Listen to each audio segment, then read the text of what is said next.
here's how you make bread rise with a 3D printer. So got this on. You can't really see it, but yeah. So I'm gonna set this to about a little under 95 degrees. This is gonna be in C. So, but yeah, I already got my mix here. You know, it's all nice and watery. We're gonna make a crumpet type mix, but it's gonna be like a bastardized crumpet. So yeah.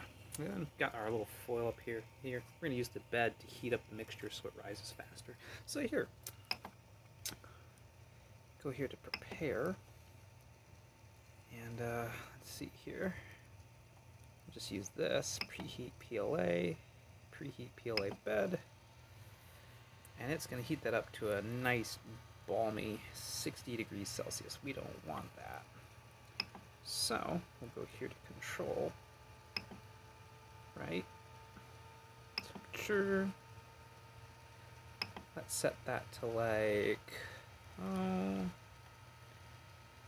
let's say 30 degrees Celsius. Maybe like 30 degrees Celsius is pretty good. I think 35 is like 95. So like we can try that. We'll just do 32. Yeah. And then wait an hour for it to rise about twice as much, and then we throw it in the griddle and fucking cook that bitch. Yep.